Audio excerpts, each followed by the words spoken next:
꼭 기억하셔야 됩니다. 열왕기하 전체가 우리에게 가르치려고 하는 의도, 우리는 그것을 성경 전체 의도, 전체가 25장인데 25장 전체, 1장부터 25장까지 전체에서 하나님께서 의도하신 내용이 있어요. 흐르고 있는. 그래서 이거를 전제하고 가야 이 전체를 우리가 이해를 할 수 있습니다. 보면 하나님께서 1장부터 25장까지 역사가 쭉 진행되잖아요. 그러면서 이 북왕국 그리고 남왕국 이렇게 있잖아요. 여기 보면 뭐 악한 왕도 있고 선한 왕도 있고 악한 왕이 더 많죠. 남왕국 같은 경우는 이제 선한 왕도 있고 악한 왕도 있는데 선한 왕이 더 많았어요. 남왕국은.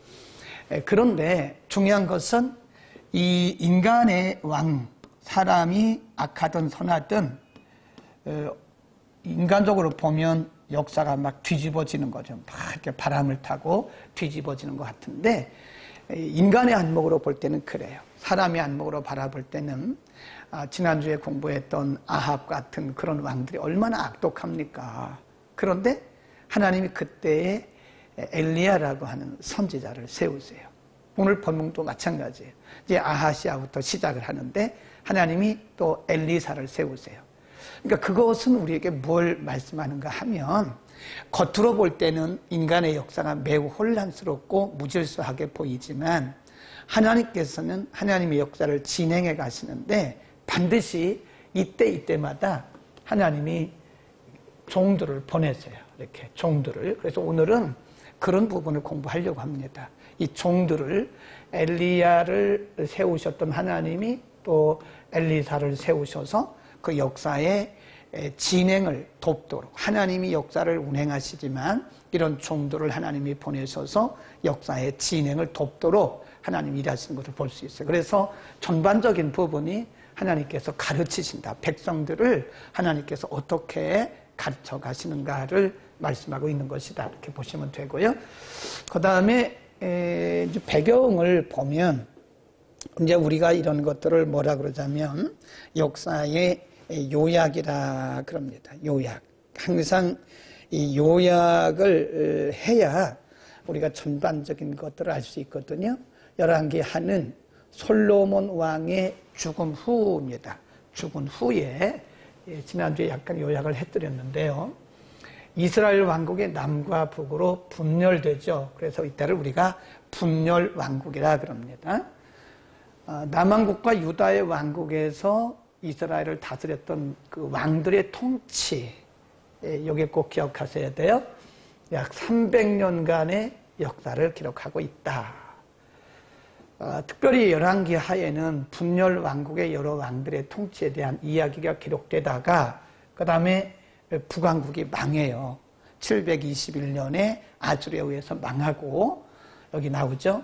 721년 아수르에 의해서 망하고 그 다음에 586년에 바벨론에 의해서 포로가 되죠. 예. 이런 역사. 그러니까 북왕국은 721년에 망하고 남왕국 유다는 586년에 바벨론의 포로가 돼. 거기서 70년을 포로 생활을 하는 300년이다. 꼭 기억하셔야 돼요. 300년 어간의 역사를 기록하고 있는 것이다. 이 내용은 지난주와 똑같습니다. 왕들의 역사다. 왕들의 역사인데요. 북왕국 이스라엘은 19왕이 208년간 통치하다가 주전 721년에 북쪽에 있는 아수르에 의해서 멸망이 됐다. 이렇게 보시면 되고요. 그 다음에 남왕국은 20명의 왕이 통치를 343년간 하다가 주전 586년에 바벨론에 포로가 됐다. 꼭 기억하시고 이거 한번 여러분들이 캡처를 해놓으시면 훨씬 좋겠다는 생각이 들어서 제가 이렇게 자리를 약간 비켰습니다.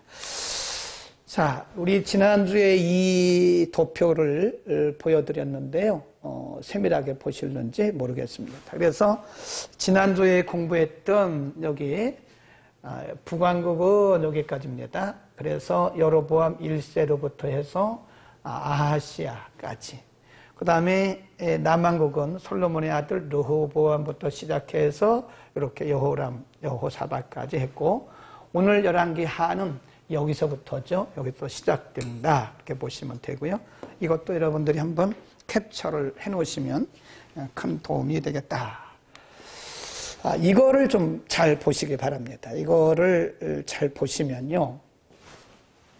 이제 우리가 지난주에 공부한 부분이 여기까지예요. 여기가 열왕기 상이죠. 여기도 마찬가지. 여기도 열왕기 상. 이렇게 보면 제가 이제 강조하려고 하는 것이 뭐냐면요. 이렇게 아까 말씀드린 것처럼 왕들의 역사는 왕들의 역사대로 시작이 되고 진행이 돼요. 이렇게 시작이 돼서 진행이 쭉 되고, 북왕국도 마찬가지예요. 이렇게 왕들의 역사는 왕들의 역사대로 진행이 되는데, 중요한 게 뭐냐면 하나님이 그때그때마다 주의 종들을 보내세요. 왜냐하면 여기 이 왕들은 매우 혼란스럽죠. 물론 잘하는 왕들도 있긴 있었지만 굉장히 악해요. 왕들이 악하게 정치를 해서 하나님의 뜻을 떠나고 우상 숭배하고 하나님을 진노하게 했잖아요. 그런데 그렇게 끝나는 것이 아니라 하나님께서 그때그때마다 이 종들을 보내세요. 이렇게 엘리야를 보내셨고 또 엘리사를 보내셨고, 이렇게 선지자들을 하나님이 보내셨고, 여기도 보면 이렇게 요엘같이, 미가같이, 이사야 같은 이런 선지자. 그래서 성경에 보면 뭐라고 그랬냐면 부지런히 보내셨다. 하나님의 열심, 하나님의 열심이라고 얘기를 하죠. 하나님이 이렇게 사람들을 부지런히 보내셨다. 이것도 캡처를 해놓으시면 도움이 되겠습니다. 오늘 좀 많이 들어오셨네요. 다른 때보다. 자, 그러면 이제 열왕기 하가 전체가 25장이라고 그랬잖아요. 그래서 1장부터 17장까지에 여기에 보면 북왕국 10명의 왕들, 남왕국 8명, 그리고 18장부터 25장까지는요 주로 이제 남왕국에 대한 말씀이죠. 왜냐하면 17장에 보면 북왕국이 망해요. 721년에 아수르에 의해서 망하고, 그리고 나서 이제 18장부터는 주로 북왕국을 중심으로 해서 역사가 진행됩니다. 그래서 17장까지가 일부라 그러고 여기에 북왕국이 망합니다. 여기부터는 이제 북왕국에 대한 얘기가 없죠. 왜냐하면 망했으니까, 멸망했죠. 여기 18장부터 25장까지는 2부라 그러는데 이때는 주로 남왕국 유다를 중심으로 해서 역사가 진행되고 있다. 그렇게 보시면 되겠습니다. 꼭 이것도 한번 캡처를 해 놓으시면 좋겠습니다. 자, 그 다음에 이제 구체적으로 공부를 좀 하겠습니다. 구체적으로 공부를 하는데요. 자, 1장부터 펴시고 보겠습니다. 1장에 보면 중요한 말씀이 거기서 1장 1절을 한번 보세요. 아합이 죽은 후, 거기다 줄 그어놓으세요. 아합이 죽은 후, 1장 1절. 아합이 죽은 후에 모압이 이스라엘을 배반하였더라. 역사가 이제 소용돌이에 빠지게 되는 거죠. 2절. 아하시아가 사마리아에 있는 그다락 난간에서 떨어져 병들매 사자를 보내며 저희더러 이르되 가서 에그론의 신 바알세부백의 이 병이 낫겠나 물어보라. 그러니까 아하시아가 왕이 됐는데 아하시아가 이제 병들어 죽게 된 거예요. 그러니까 하나님께 묻지를 않고 에그론의 신 바알세부백의 사람을 보내서 이게 죽겠나 살겠나 물어보려는 거예요. 응? 이게 왜 지금 아하시아의 얘기를 하고 있느냐. 아합이 죽은 후 꼭 기억하셔야 돼요. 거기 1장 1절에 보면 아합이 죽은 후, 이 아합 왕은 하나님이 없는 사람이잖아요. 그 중심에 하나님을 떠난 사람이잖아요. 근데 아합이 죽고 나서 역사가 진행이 되는데 아하시아라고 하는 사람이 이어서 왕이 돼요. 근데 이 사람도 역시 거기 보니까 하나님을 떠난 증거를 보여주는 거예요. 이 사람이 죽을 병에 들었어요. 죽을 병에. 그러니까 우리 믿는 사람들은 어떤 문제를 만나게 되면 시선이 하나님께로 가잖아요. 근데 왜 아하시아 얘기를 1장 1절 2절에서부터 그 말씀을 하고 있느냐? 시대적 상황이 그렇다는 거예요. 그 시대적 상황이 하나님이 없는 시대예요. 중심에 하나님이 없으니까 이제 사람을 보내서 우상신에게 묻는, 오늘날로 말하면 무당이나 점쟁이 같은 사람에게 사람을 보내서 이 병이 나을 병인지 죽을 병인지 한번 물어봐라. 그러는 찰나에 누가 등장을 하냐면 엘리야가 등장을 해요. 거기에 이게 하나님이 보내신 사람이다. 하나님이 엘리야를 급히 파송을 하십니다. 그래서 엘리야가 뭐라고 얘기를 하는가 한번 보세요. 3절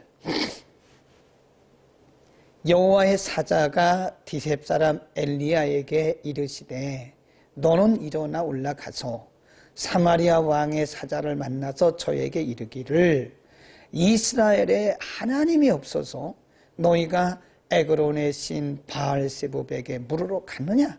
그러므로 여호와의 말씀이 내가 올라간 침상에서 병상이죠. 병상에서 내려오지 못할지라 내가 반드시 죽으리라 하라. 그리고 엘리야가 이에 갔다. 그래서 이제 가서 얘기를 하는데 거기 보세요. 5절 사자들이 왕에게 돌아오니 왕이 이르되 너희는 어찌하여 돌아왔느냐? 저희가 고하되 쭉 얘기를 해요. 왕이 저희에게 이르되 올라와서 너희를 만나 이 말을 너희에게 구한 그 사람의 모양이 누구냐? 엘리야를 얘기하는 거죠. 8절 저희가 대답하되 그는 털이 많은 사람인데 허리에 가죽띠를 띄었더이다. 왕이 가로되 그는 디셉 사람 엘리야로구나. 그래요. 하나님의 사자가 엘리야에게 와서 빨리 가서 아하시아에게 말하라. 이스라엘에 하나님이 없어서 그 우상에게 사람을 보내서 병이 낫겠냐 죽겠느냐 물어보나 이거예요. 여러분 이거 응답을 해 주시고요. 또 해결해 주십니다. 그런데 그런 하나님을 배제하고 하나님이 없는 것처럼 다른 방법을 찾아다니면 하나님 굉장히 싫어하세요. 그걸 불신앙적인 사고라 그럽니다. 그 부분을 꼭 기억을 하시고 1장을 우리가 공부를 합니다. 그리고 나서 이제 아하시아가 죽게 되고요. 그리고 그 어간에 이제 2장에 가보면 엘리야가 승천을 합니다. 그리고 임무교대가 되는 거죠. 2장으로 갑니다. 2장에 보면 엘리야가 이제 승천하기 직전에 엘리사가 그를 따라붙는 그런 장면이 나옵니다. 1절 여호와께서 회리바람으로 엘리야를 하늘에 올리고자 하실 때에 엘리야가 엘리사로 더불어 길갈에서 지나가더니 엘리야가 엘리사에게 이르되 청컨대 너는 여기 머물라 여호와께서 나를 베델로 보내시느니라. 엘리사가 가로되 여호와의 사심과 당신의 혼의 삶을 가리켜 맹세하노니 내가 당신을 떠나지 아니하겠나이다. 계속해서 계속 따라가요. 계속 따라가. 그러면서 뭐라고 요구를 한 너는 왜 이렇게 나를 따라오느냐. 그러니까 9절에 엘리야가 엘리사에게 이르되 나를 내게서 취하기 전에 내가 내게 어떻게 할 것을 구하라. 엘리사가 가로되 당신의 영감이 갑절이나 내게 있기를 구하나이다. 거기다 줄 거놓으세요. 엘리야가 승천하기 전에 계속 따라가는 거예요. 이거 사람이 한 게 아닙니다. 그러니까 엘리야가 물어봐요. 너 왜 이렇게 나를 따라오냐? 왜 이렇게 나를 따라오냐? 내가 승천하기 전에 뭘 했으면 좋겠냐? 그러니까 당신에게 있는 영감이 갑절로 내게 임하기를 바랍니다. 이거 사람이 한 게 아니에요. 우리가 이제 보면요. 역사가 점점 더 악해져요. 아합도 물론 악했지만 엘리야가 활동했던 그 시대의 아합도 악했지만요. 이 뒤에 가보면 아합 이후의 왕들이 굉장히 악합니다. 그러니까 사실 하나님의 종들에게도 더 강한 영권이 필요한 거죠. 그러니까 엘리사가 그걸 예견했던 것 같아요. 인간적인 무슨 자기의 부귀영화를 위해서 영감의 갑절을 구한 게 아닙니다. 영감의 갑절 받아서 뭘 하겠습니까? 개인적으로. 근데 엘리사는 앞으로 자기가 사역할 그 시대를 미리 아마 이 직감적으로 영감적으로 알았던 것 같아요. 그러니까 당신의 영감이 내게 갑절로 임하기를 바랍니다. 그리고 실질적으로 갑절의 영감이 엘리사에게 임합니다. 거기 한번 보세요. 자, 이제 불수레와 불말들이 11절입니다. 두 사람이 행하며 말하더니 호련히 불수레와 불말들이 두 사람을 격하고 엘리야가 회리바람을 타고 승천했다. 예. 그리고 나서 엘리사 혼자 남았잖아요. 15절 보세요. 맞은편 여리고에 있는 선지자의 생도들이 저를 보며 말하기를 엘리야의 영감이 엘리사의 위에 머물렀다 하고 가서 저를 영접하여 그 앞에서 땅에 엎드렸다. 그리고 나서 이제 2장 19절부터요 10가지 정도의 기적이 막 나타납니다. 뭐 여러 가지 기적이 10가지 정도의 기적이 나타나요. 그것이 8장까지 갑니다. 8장까지. 2장부터 계속 8장까지. 그때 왕이 누구였냐면 여호람입니다. 여호람. 여호람이 통치를 하는데 이 북왕국 여호람이 통치를 하는데요. 여호람부터 시작해서 이제 8장에 가면 그 이스라엘 북왕국 이스라엘이 점점 기울어지기 시작하는데요. 그때까지 계속 엘리사의 사역이 아주 강하게 엘리야 때보다 훨씬 더 많은 기적이 나타나고요. 엘리야 때보다 더 강한 기적이 나타나요. 그것은 우리가 반드시 기억할 것은요. 엘리야 시대와 엘리야 시대, 그 다음에 엘리사 시대라 그러는데 엘리야보다 사실은 엘리야보다 엘리사가 기적을 더 많이 행했습니다. 그리고 더 강하게 많은 기적들이 나타났어요. 그럼 우리가 생각할 때 그러면 뭐 엘리사가 더 능력이 있었나? 그렇게 얘기하면 안 돼요. 시대가 그런 거예요. 시대가. 하나님이 엘리야 시대는 엘리야 시대만큼 일을 하신 거고요. 역사를 하신 거고요. 엘리사 시대는 점점 악해지잖아요. 이 여호람부터 시작해서 점점 악해지다가 마지막에 17장에 가면 북왕국 이스라엘이 망하잖아요. 막 기울어 가는 거예요. 악해져요. 근데 바로 그때에 하나님이 백성들을 다스리시는 방법은 엘리사라고 하는 사람을 세우셔서 하나님의 능력을 보이시는 거예요. 그러니까 죄가 있는 곳에 은혜가 임한다. 그러니까 사람들이 악하면 악할수록 하나님의 능력이 강하게 나타나요. 왜 그럴까요? 하나님의 하나님 되심을 드러내기 위해서 그런 것이다. 아멘.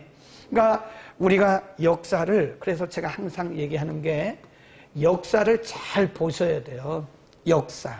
이거는 이제 우리가 보통 이렇게 쓰는 거고요. 이거를 히스토리라 그러고요. 또 우리말에 역사라는 말이 또 있죠. 그거는 한자로 이렇게 했어요. 하나님의 역사. 그래서 이것은 하나님의 사역, 하나님의 일, 하나님의 행하심. 그러니까 이게 비례를 하더라니까요. 그 역사적 상황과 하나님의 역사는 비례를 합니다. 그래서 시대가 악하면 악할수록 하나님의 기적들이 많이 나타나요. 왜 그럴까요? 하나님의 하나님 되심을 드러내기 위해서 그런 것이다.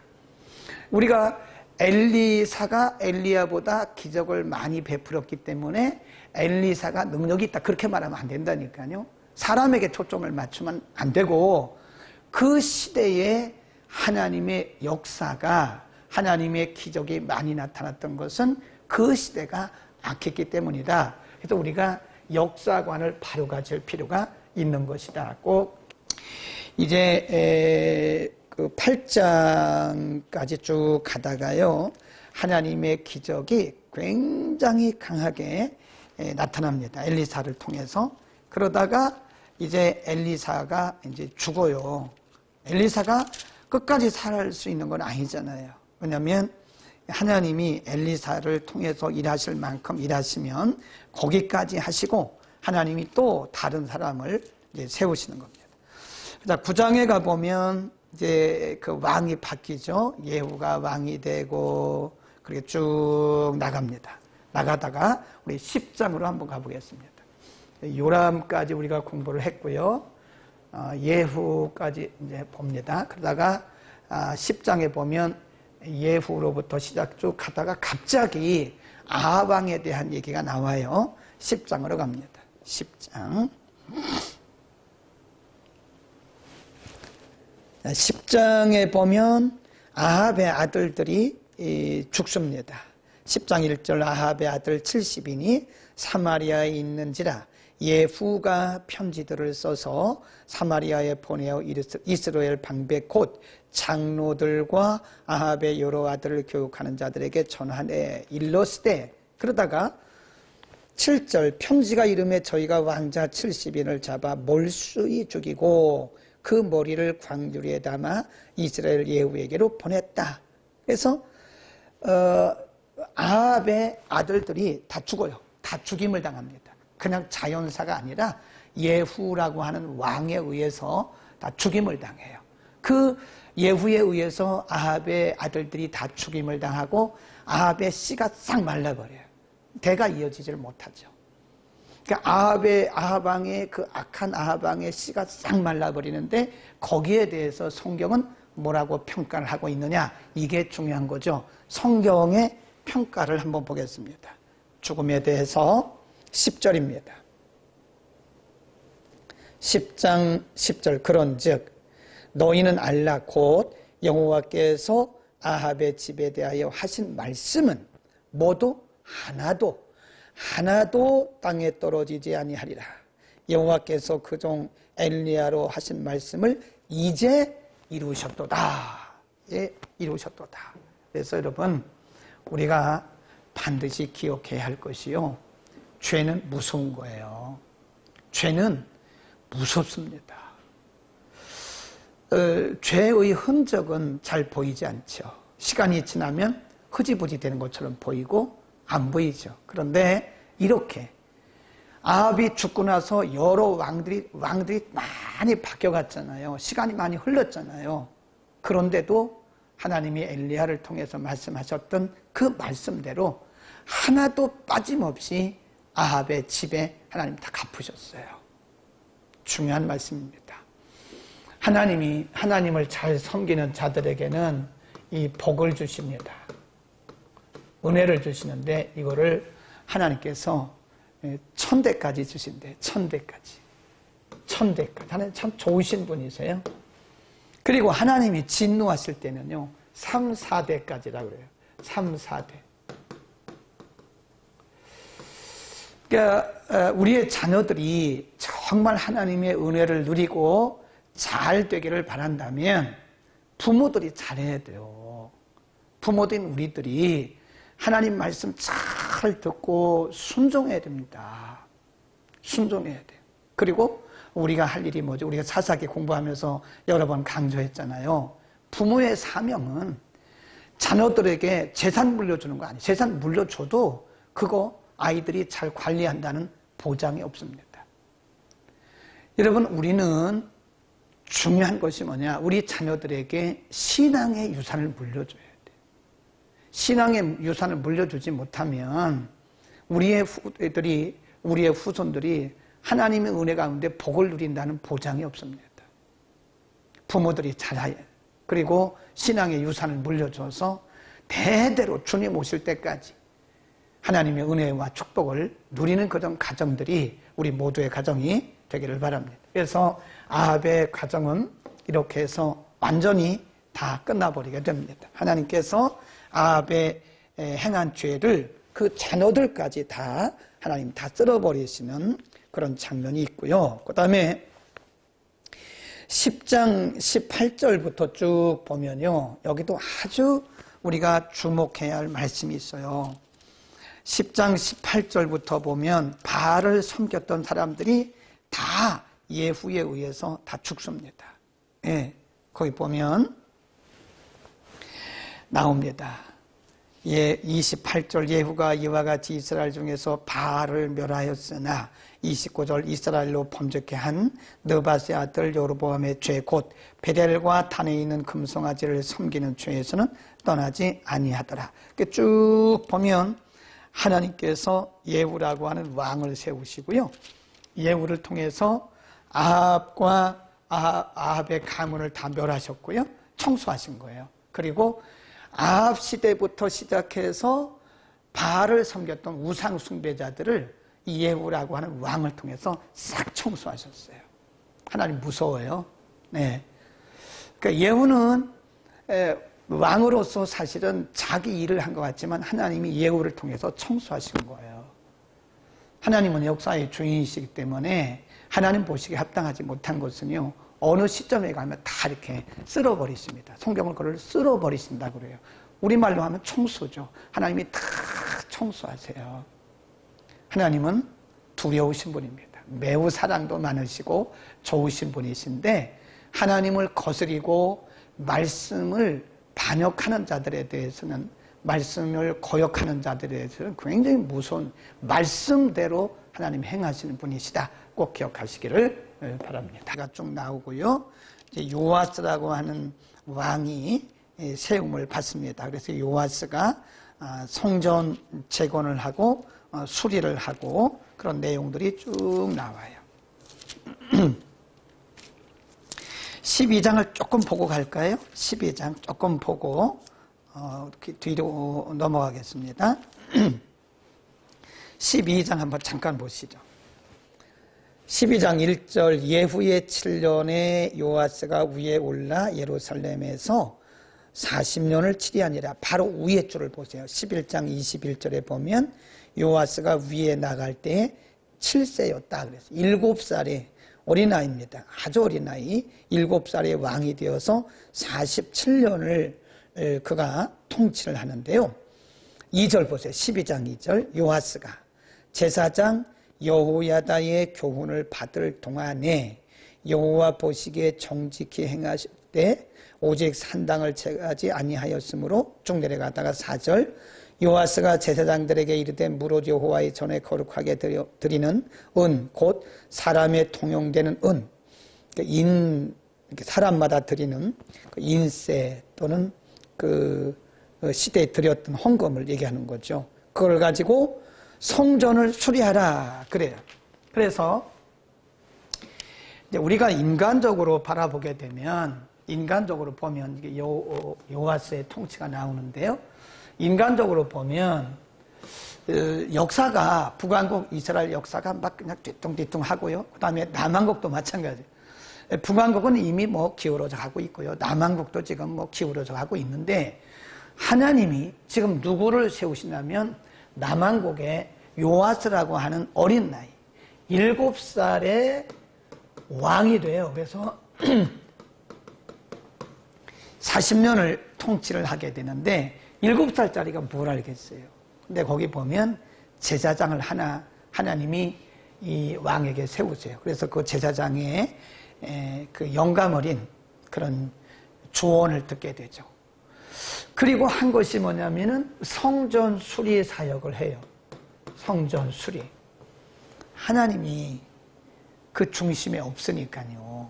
유다 백성들이 성전을 알기를 아주 일반 건물을 아는 것만큼도 못해요. 성전을 무시하고 멸시하고 함부로 하고.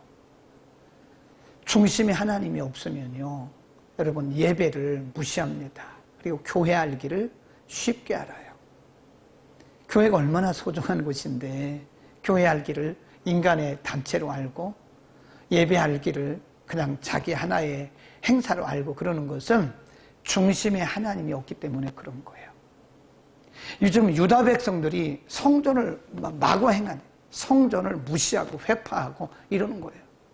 그 말은 예배가 없었다는 거예요. 유월절도 지키지 않고 예배가 없었다는 거예요. 그런 시대에 하나님이 요아스라고 하는 사람을 어린 나이지만 세우셔서 예배 회복입니다. 겉으로 볼 때는 이것이 하나의 성전 재건이지만, 성전 수리지만 사실은 예배 회복이라고 보시면 돼요. 예배 회복이다. 그래서 요아스가 한 성전 수리는 다르게 보면 이것은 예배의 회복운동이었다. 굉장히 중요한 얘기입니다. 여러분, 제가 늘 얘기하듯이 예배는 생명이에요. 우리가 개인적으로, 가정적으로, 교회적으로, 국가적으로 예배가 중요시 여겼던 시대는 다 살았어요. 예배를 생명으로 여기는 개인, 하나님 축복하십니다. 하나님 기뻐하셔요. 예배를 생명으로 여기는 가정, 하나님 귀하게 여기십니다. 예배를 생명으로 여기는 교회, 하나님이 책임져 주십니다. 예배를 생명으로 여기는 사회, 하나님 축복하십니다. 그러나 반대로 예배를 너무 소홀히 여기고 예배를 함부로 하는 그런 개인, 가정, 교회, 사회는 하나님이 싫어하세요. 하나님 진노하세요. 우리 시대에 가장 중요한 것이 뭔지 아십니까? 무슨 개혁운동, 물론 중요합니다. 중요한 게요, 회복이에요, 회복. 예배 회복입니다. 저는 이렇게 생각해요. 개혁보다 더 중요한 것이 뭐냐? 물론 개혁도 중요합니다. 그러나 개혁보다 먼저 중요한 것이 회복이에요, 회복. 우리가 무슨 조직을 바꾸고 뭐 프로그램을 새로 하고 이건 별로 중요하지 않아요. 그거보다 더 중요한 것이 본질적으로 우리의 신앙의 회복이고 예배 회복입니다. 저는 이렇게 어린 요아스를 통해서 예배 회복을 시도하셨던 거라 꼭 기억하시기 바랍니다. 자, 이제 조금 빨리 나가야 되겠습니다. 시간이 많이 지났어요. 자, 그렇게 해서 이제 하고요. 13장 20절에 가면 엘리사가 죽습니다. 엘리사가 죽어요. 13장 20절. 거기 엘리사가 죽습니다. 엘리사의 죽음. 그것이 13장 20절이에요. 이것은 어떻게 보면 이스라엘 백성들에게 있어서는 불행입니다. 물론 하나님이 계시기 때문에 그들을 여전히 하나님께서 운행하고 계시죠. 통치하고 계시죠. 그러나 지금 이스라엘 백성들이나 남한국 유다 백성들은 그 중심에 하나님 없잖아요. 그래서 하나님이 엘리사라고 하는 남한국은 남한국대로 주의 종들을 보내셔서 부지런히 보내셔서 그들을 가르치고 인도하셨는데 엘리사가 죽음으로써 그들을 인도할 영적인 지도자가 없는 거예요. 그래서 한동안 이 역사가 또 소용돌이를 치게 되는 거죠. 우리에게 영적인 지도자가 있는 것에 대해서 감사해야 됩니다. 하나님이 영적 지도자를 세워주신 것에 대해서 감사하고 늘 고맙게 여기는 그런 마음이 우리 가운데 있기를 바랍니다. 자, 넘어갑니다. 엘리사가 죽었어요. 쭉쭉쭉 그냥 넘어가겠습니다. 쭉 넘어가다가 17장으로 갑니다. 17장으로 가서 굉장히 중요한 부분 한번 우리가 보셔야 되는데요. 17장 13절로 갑니다. 17장 13절에 보면 17장 13절을 한번 보세요. 여호와께서 각 선지자와 줄 거놓으세요.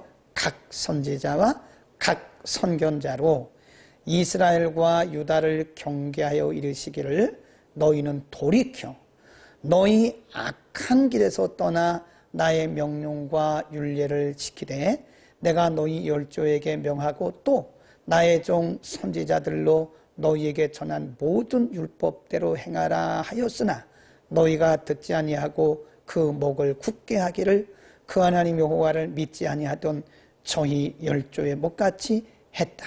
거기 보면 13절에 각 선지자, 각 선견자를 하나님께서 계속해서 보내시는 거예요. 이걸 우리가 뭐라 그러냐면 하나님의 열심이라 그래요. 다른 성경에 보면 뭐라 그랬냐면 부지런히 보내셨다 그랬어요. 부지런히 보내셨다. 하나님께서 엘리야도 보내시고 엘리사도 보내시고 미가도 보내시고 이사야도 보내시고 하나님이 그 시대마다 많은 예언자 또 선지자 선견자 이런 하나님의 종들을 보내셨잖아요. 그걸 뭐라 그래요? 하나님의 열심. 그런데 지금 뭐라 그랬어요? 안 들었다니까요. 하나님이 이렇게 열심히 그들에게 하나님의 종들을 보내서 돌아와라, 돌아와라, 돌아와라, 돌이켜라, 말씀대로 살아라, 예배를 회복해라, 하나님 그렇게 말씀하셨는데 들었어요, 안 들었어요? 안 듣잖아요. 그러니까 어떻게 돼요? 망하잖아요. 하나님의 열심을 거부한 거예요. 하나님의 열심을 거부하면 망합니다. 하나님의 열심을 받아들이면 복을 받죠. 하나님 은혜 주시죠. 그 결단은 누가 하는 겁니까? 내가 하는 거죠. 다른 사람이 해주는 게 아니죠. 내가 하는 거죠. 내가 거부할 것인가, 내가 수용할 것인가, 그건 내게 있는 거예요. 깨닫고 받으면 은혜가 되고 복이 되는 거지만 깨닫지 못하고 거부하면 망해요. 망합니다. 오늘날도 하나님께서 매우 열심으로 우리에게 은혜를 주세요. 개인적으로도 가정적으로도 교회적으로도 은혜를 주십니다. 제가 늘 얘기하잖아요. 그래서 깨닫는 게 은혜입니다. 깨닫지 못하면 하나님이 뭐 별걸 주셔도 몰라요. 그리고 그걸 누리지를 못해요. 그래서 써놓으세요. 깨닫는 것이 은혜다. 깨닫는 것이 은혜입니다. 하나님께서 우리에게 아무리 좋은 것을 주셔도 깨닫지 못하면 못 누립니다. 여러분, 하나님의 열심, 꾸준히 우리를 참아주시고 공급해주시고 은혜 주시는데 우리가 그걸 받지 못하면, 깨닫지 못하면 나와는 상관이 없습니다. 하나님은 우리에게 꾸준히 말씀하세요. 말씀을 통해서, 주의 종들을 통해서, 예배 시간에, 기도 시간에, 뭐 여러 가지 방법들을 통해서 우리에게 말씀하시는데 우리가 깨닫지 못하면 우리하고는 상관이 없어요. 그러나 우리에게 깨닫는 은혜가 있으면요, 그거를 누리는 축복이 있습니다. 아멘. 깨닫고 누리는 축복이 우리에게 있기를 축원합니다. 자, 이제 거의 끝날 시간이 되어 가는데 그렇게 해서 17장 넘어갑니다. 18장의 히스기야에 대한 말씀이 나오고요. 이제 두 번째 부분이죠. 18장부터는 두 번째 부분입니다. 히스기야가 나오고 쭉 나갑니다. 히스기야가 20장에 보면 발에 병이 들고 쭉 얘기 나와요. 그러다가 17장에서 이미 이제 이스라엘은 망했고요. 여기는 이제 다 뭐죠? 남왕국 유다에 대한 말씀이죠. 17장에 보면 이스라엘은 망했어요. 아수르의 공격을 받고 721년에 망했어요. 여기서부터는 이제 25장 끝장까지 유다에 대한, 남왕국 유다에 대한 얘기인데, 여기에 이 부분에 보면 하나님께서 이제 물론 여기도 요때에 주전 586년에 이제 막을 내리고 포로가 되어 가요. 근데 그 어간에 하나님이 두세 사람 정도의 괜찮은 왕을 세우세요. 그 사람이 누구냐면 히스기야입니다. 18장부터 19장, 20장까지 쭉 히스기야에 대한 얘기가 나와요. 이건 히스기야 개인의 얘기가 아닙니다. 히스기야가 하나님 중심적이고 말씀 중심적이고 그가 죽을 병에 들었음에도 불구하고 하나님 앞에 기도해서 15년 연장받고, 이건 뭘 의미하는가 하면 하나님께서 히스기야라고 하는 사람을 이렇게 샘플로 세우신 거예요. 그리고 백성들에게 히스기야를 보라, 그거예요. 히스기야를 보라. 히스기야가 어떻게 하고 하나님이 히스기야를 통해서 어떻게 일하신 것을 보라. 하나님께서 샘플로 세우신 겁니다. 여러분, 우리가 성경에 보면 수많은 왕들이 있어요. 우리가 다 셀 수는 없지만 어떤 분이 뭐 대충 세웠는데 한 3만 명 정도의 인물들이 성경에 등장을 한다 그러더라고요. 네. 중요한 것은 거기 보면 악한 사람도 있고요, 선한 사람도 있어요. 지금 북왕국 19명, 남왕국 20명 왕 중에 다 악한 게 아니에요. 다 선한 게 아닙니다. 악한 왕도 있고 선한 왕도 있어요. 그것은 하나님이 우리에게 샘플로 세우신 거예요. 우리가 요한계시록 2장 3장에 보면 소아시아 교회 7교회가 있잖아요. 7교회가 다 책망 들은 게 아니에요. 또 다 칭찬 들은 것도 아니에요. 똑같은 원리입니다. 하나님이 히스기야라고 하는 왕을 세우셔서 어떻게 하나님이 히스기야를 축복하시고 응답하신 것을 보라는 거예요. 또 아까 망했던 아합 왕도 우리가 봤잖아요. 아합이라고 하는 사람을 하나님이 세우시고 아합이 어떻게 완악했는가 그리고 어떻게 망했는가를 보여주시면서 아합을 통해서 배우라는 겁니다. 그래서 우리는 악한 사람에게서는 반면 교사 삼으면 되는 거고요. 선한 사람은 그대로 따라가야 돼요. 우리가 어떻게 예수를 믿는가요? 예수님 보고 따라가면 되는 거예요. 사도들 보고 따라가면 되는 거예요. 우리의 선조들 보고 따라가면 되는 거예요. 우리 교회 안에도 예수 잘 믿는 사람 많아요. 그분 따라가면 되는 거예요. 그래서 제가 늘 얘기하는 게 이 마지막 때는요. 사람을 잘 만나야 돼요. 한 사람들은 세상적이에요. 영에 속한 사람들은 조금 달라요. 비슷하긴 하지만 좀 달라요. 사람도 마찬가지예요. 이 교회 안에 있는 우리 성도들의 그룹도 보면요. 육에 속한 그룹이 있고 영에 속한 그룹이 있어요. 우리가 탁탁탁탁 잘라서 누구는 영에 속했고 누구는 육에 속했고 그렇게 말할 수는 없어요. 그러나 어떤 때는 영에 속했다고 어떤 때는 육에 속했다 사람이 왔다 갔다 하는 건데 그래도 일반적으로 볼 때 평균 내서 볼 때에 그래도 기도하고 예배드리고 교회 중심, 말씀 중심, 하나님 중심으로 살아가는 영적인 사람이 있는가 하면 세상 중심적이고 자기 중심적이고 이기적이고 불평하고 불만 토로하고 이런 육에 속한 사람이 있다는 거예요. 이 마지막 때는 누구와 우리가 교제하느냐가 굉장히 중요합니다. 그래서 샘플 삼아야 돼요. 옛날 우리 학교 다닐 때 교수님이 그런 얘기 했어요. 주변에 공부 잘하는 사람이 있으면 돈을 주고 밥을 사더라도 그 사람하고 친구하라고. 믿음 좋은 사람이 있으면 그 사람에게 밥을 사주고더라도 친구 삼으라고. 그러더라니까요. 사람은 유유상종이에요. 그래서 영적인 사람들과 하나님 중심, 말씀 중심, 이런 은혜 있는 사람들과 우리가 어울려야지 은혜 떨어진 사람과 어울리면요. 불평하고 불만하고 이상한 사람이 되어가는 겁니다.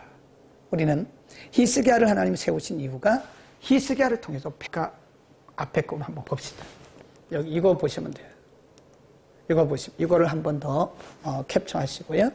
이렇게 해서 이제 막을 다 내립니다. 북왕국은 19왕 208년간 지속되다가 아수르에 의해서 721년에 망했고요. 남왕국은 20명이 340년간 유지하고 통치하다가 여기는 망한 건 아니고 바벨론에 1차, 2차, 3차에 걸쳐서 포로로 잡혀갔다. 꼭 기억하세요. 이렇게 해서 이제 오늘 11기 하까지 하고요. 자, 이제 막을 내려요. 다음 주에 공부할 역대 상하는요, 이거를 다시 반복해서 요약한 겁니다. 자, 이제 넘어가고요. 이제 결론 부분을 보겠습니다. 11기 하의 목적과 특징이 무엇이냐. 11기 하는 예루살렘 성전이 이방인에 의해서 파괴되고 이스라엘과 유다가 아수르와 바벨론에 의해서 멸망당하고 포로가 되는 뭐죠? 과정 굉장히 중요하다 그랬어요. 프로세스. 과정들을 역사적 순서대로 기록하고 있는 것이다. 또 거룩한 하나님의 백성들이 하나님의 말씀과 계명을 저버리고 불순종해서 멸망과 심판을 당하는 과정, 이걸 기록한 거예요. 과정입니다. 그러니까 지금 11기 상하 우리가 공부했는데 하나님의 백성들이 어떻게 불순종했는가, 어떻게 망했는가. 결국 북왕국도 망했고 남왕국도 포로되어 가잖아요. 왜죠? 하나님 말씀 무시했잖아요. 하나님께 불순종했잖아요. 그걸 보여주는 겁니다. 이 말씀을 읽는 자들에게 뭘 주기 위한 거예요? 영적 각성과 교훈을 주기 위해서 기록된 것이다. 역사만 보면 안 돼요. 이 내용을 꼭 봐야 된다. 그러나 본서는 왕들의 통치만 보여주기 위한 것이 아니라 백성들의 타락과 불순종 가운데서도 엘리야, 아모스, 호세아, 오바댜, 요엘, 이사야, 나훔, 에레미야 같은 이런 사람들을 보내셔서 깨닫게 하시고 하나님 자신의 백성들을 어떻게 돌보시는가. 결국은 인간적으로 볼 때는 망했지만 그럼에도 불구하고 하나님이 그들의 역사 속에서 그들과 개입하고 계신다고 하는 70년간 바벨론에게 파셨지만 다시 데려오시는 장면을 우리가 나중에 또 공부를 하게 되는 거죠. 에스라서를 느헤미야 이제 공부하게 됩니다. 이런데 감사합니다. 여러분, 우리가 이렇게 말씀을 이론적으로만 아는 것은 중요하지가 않고요. 하나님의 말씀을 실제로 우리가 적용하는 게 중요해요. 오늘 많은 말씀을 드렸는데 이 말씀을 적용할 수 있기를 바랍니다. 적용할 때 말씀은 살아있어요. 적용할 때 능력이 나타나요. 머리로 알고 있을 때는 능력이 안 나타나요. 뭐만 쌓여져 가는 거예요? 지식만. 그래서 이론적인 지식만 가지고 있으면 능력이 안 나타납니다. 너무 이론적인 지식만 알고 있으면 판단만 해요. 평가만 해요. 뭐 좋다 나쁘다 잘한다 못한다. 그런데 거긴 능력이 안 나타나요. 하나님의 말씀을 우리가 들었으면 반드시 적용하고 실천을 해야 됩니다. 한 말씀이라도 말씀을 적용하고 실천하면 거기에 말씀의 능력이 나타나요. 오늘도 말씀의 능력을 경험하고요. 깨닫는 것이 은혜라고 그랬잖아요. 깨닫고 하나님의 은혜를 자손 대대로 누리는 여러분이 되기를 바랍니다.